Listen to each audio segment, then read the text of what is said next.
Hello நண்பா, welcome to most extreme Tamil. இந்த top 5 horror movie list போடுங்க ப்ரோன்னு நிறைய பேர் சட்டையை பிடிச்சி கேட்காத குறையா கேட்டுட்டீங்க. ஸோ அதனால இன்னைக்கு தரமான சில டாப் 5 ஹாரர் மூவிஸை பற்றி தான் இந்த லிஸ்ட்டில் பார்க்க போகிறோம். ஸோ ரொம்ப நாள் ஆச்சு. அதுக்கு முன்னாடி நம்ம சேனலை மறக்காம சப்ஸ்கிரைப் பண்ணுங்க, பக்கத்தில் உள்ள பெல் ஐக்கனை ஆன் கிளிக் பண்ணிருங்க.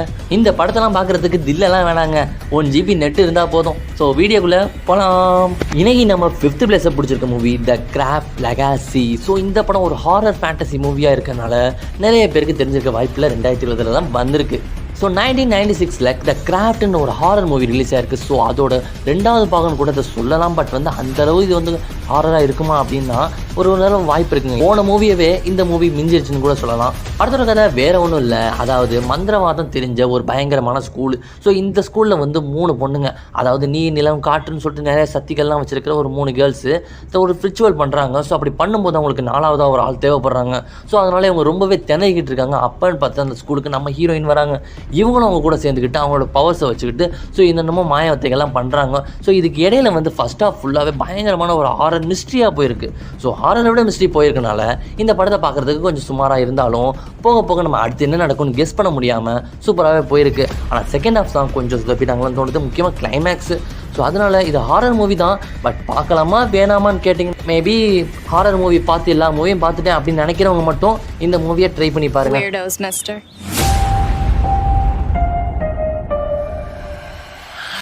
4th பிளேஸை பிடிச்சிருக்க மூவி தான் டெமானிக். 2015 தான் ரிலீஸ் ஆயிருக்கு. பட் இந்த படத்தோட கதையை கேட்டுக்கிட்டு நம்ம ஜேம்ஸ் வானே ப்ரொடியூஸ் பண்ணுறேன்னு சொல்லிட்டு முன்னாடி வந்திருக்காராம். ஸோ அப்படிப்பட்ட என்ன கதைக்கிழமா இருக்கும் இது? வேற ஒன்றும் இல்லைங்க, ஒரு வீட்டில் அலறல் சவுண்டு கேட்குது. என்ன ஏதுன்னு தெரியாமல் போலீஸுக்கு ஃபோன் பண்ணி ஒருத்தர் கூப்பிடுற, அவனுங்களும் பதறி அடிச்சுட்டு ஓடி வராங்க.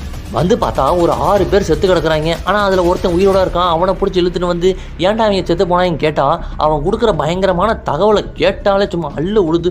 ஸோ அப்படிப்பட்ட தகவல் என்னன்றதை சூப்பராக காமிக்கக்கூடிய ஒரு படம் தான் டெமானிக். ஸோ இந்த படத்தை பார்க்கலாமா என்னன்னு கேட்டால் ஜேம்ஸ் வான் ப்ரொடியூஸ் பண்ணியிருக்காரு. பார்க்கலாமா வேணாமான்னு கேள்வி வேறையா. ஸோ தரமான ஒரு மூவியாக இருக்கும்.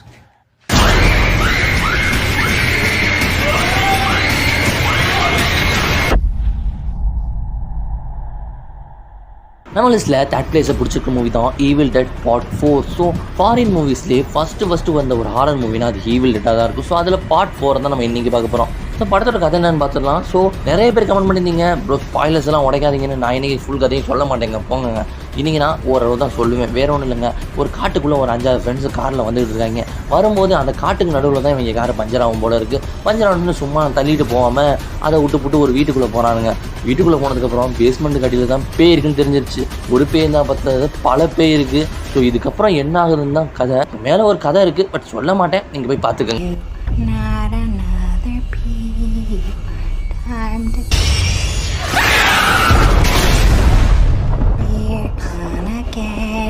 ஓகே, செகண்ட் பிளேஸை பிடிச்சிருக்க மூவி தான் 2019 ரிலீஸ் ஆகிக்கிற விவேரியம். இது ஒரு ஹாரர் மூவி மட்டும் இல்லை, ஒரு பயங்கரமான மிஸ்ட்ரி மூவியாகவும் இருக்கும். ஸோ மிஸ்ட்ரி மூவி பார்க்குறவங்களுக்கு இது ரொம்பவே பிடிச்சிருக்குன்னு தான் சொல்லணும். அப்படி என்ன இதில் இருக்குன்னா, 2 கப்பல் ஏதாவது வீடு பார்க்கணுமேனு சொல்லிட்டு ஒரு வீட்டு புரோக்கர்கிட்ட போகிறாங்க. அந்த வீட்டு புரோக்கரு எனக்கு ஒரு மாடல் தெரியும், வரீங்களா அந்த ஏரியாவை போய் சுற்றி காமிக்கிறேங்களாம். அதெல்லாம் எனக்கு தேவையில்ல, நீ என் மாடலை காமி, அதுக்கப்புறம் நான் ஏரியாவுக்கு வரேங்களாம். இல்லை நீங்கள் அங்கே வந்து தான் ஆகணும்னு சொல்லிட்டு தரன்னு 2 பேரையும் பிடிச்சி இழுத்துட்டு போனவன் அந்த ஒரு ஏரியாவை காமிக்கிறாங்க பாருங்கள். அந்த ஏரியாவில் எல்லா வீடுமே ஒரே மாதிரி தான் இருக்குது. சுமார் ஒரு 20-35 வீடாவது ஒரே மாதிரி இருக்கும்னா பார்த்துக்கங்களேன். ஸோ அங்கே விட்டுட்டு இவன் பாட்டுக்கு நைஸாக ஒதுங்கிடுறான். பின்னாடி திரும்பி பார்த்தா வீட்டு புரோக்கரை காணும். ஸோ இவங்க 2 பேருக்கும் அள்ளு விட்டுருது. கார் எடுத்துகிட்டு அங்கிட்டு இங்கிட்டு சுற்றுறாங்க. போன இடத்துக்கு தான் வந்துக்கிட்டு இருக்கானுங்க. ஒன்றுமே புரியல, ஒரு பசில் மாதிரி இருக்குது. சரி தலைவிதின்னு சொல்லிட்டு அங்கேயே வாழ ஆரம்பிக்கிறாங்க. கொஞ்ச நாள் கழிச்சு ஒரு குழந்தைய அவங்க வீட்டு முன்னாடி வைக்கிறாங்க. இந்த குழந்தைய நீங்கள் வளர்த்துட்டீங்கன்னா உங்களை நாங்கள் ரிலீஸ் பண்ணிடுறோன்னு ஒரு மெசேஜ் வருது. ஸோ எங்கடா ஆரம்பிச்சு எங்கடா முடிக்கிறீங்க படத்தை? ஸோ பயங்கரமான ஒரு மிஸ்ட்ரி, மண்டையை குழப்புற ஒரு மூவியாக இருக்குது. ஸோ பிரில்லியன்ஸ் மட்டும் நம்ம லிஸ்ட்டில் டாப் டக்கர் ஃபர்ஸ்ட் பிளேஸை பிடிச்சிருக்க மூவி தான் த பவர். ஸோ எப்படிலாம் ஒரு ஹாரர் மூவி எடுக்கணுமோ அப்படிலாம் எடுத்திருக்காங்க. இந்த இடத்துல கதை ஓப்பனான பேய் வரும் அப்படின்லாம் காமிக்காமல் ஜங்க் ஃபேக்ஸ் அந்தந்த இடத்துல வச்சு சூப்பராக கலக்கியிருக்காங்க.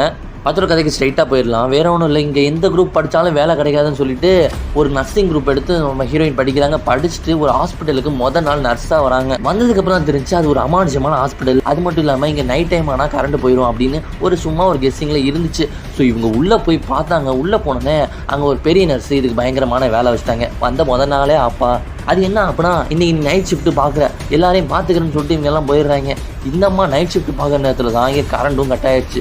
ஸோ ஸோ ஒரு ஹாஸ்பிட்டலில், அதுவும் ஒரு பெரிய ஹாஸ்பிட்டலில் இந்த போஸ்ட்மார்ட்டத்துலலாம் நின்றுக்கிட்டு இருக்கும்போது நைட் ஷிஃப்ட்டில் கரண்ட் போச்சுன்னா எப்படி இருக்கும்? சும்மா அள்ளு விட்ரும் நம்மளுக்கு. ஸோ இவங்களுக்கு என்னென்னலாம் பிரச்சனை நடக்குது, அந்த நைட்டில் அந்த ஹாஸ்பிட்டலுக்கு என்னென்ன அமானுஷம் நடக்குதுன்றதை சூப்பராக காமிச்சிருப்பாங்க. என்ன ஒரு 50 நிமிஷம் வந்து விளக்கு பிடிச்சிக்கிட்டு அங்கிட்ட எங்கிட்ட சுற்றிக்கிட்டே இருப்பாங்க.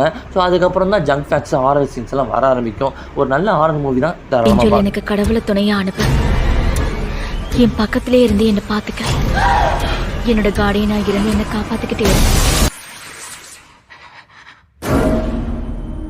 ஓகே ஃப்ரெண்ட்ஸ், டாப் 5 போட்டு ரொம்ப நாள் ஆச்சுன்னு சொல்லிட்டு வீடியோ போட்டோம். ஸோ அதனால் இந்த மூவிஸ்லாம் எப்படி இருக்குன்னு கமெண்ட் செக்ஷனில் சொல்லுங்கள். அது மட்டும் இல்லாமல் நம்ம சேனலை மறக்காமல் சப்ஸ்கிரைப் பண்ணிடுங்க. ஓகே, நெக்ஸ்ட் வீடியோட உங்களை பார்க்கும் மாதிரி இது உங்கள் மோஸ்ட் எக்ஸ்ட்ரீம் தமிழ்.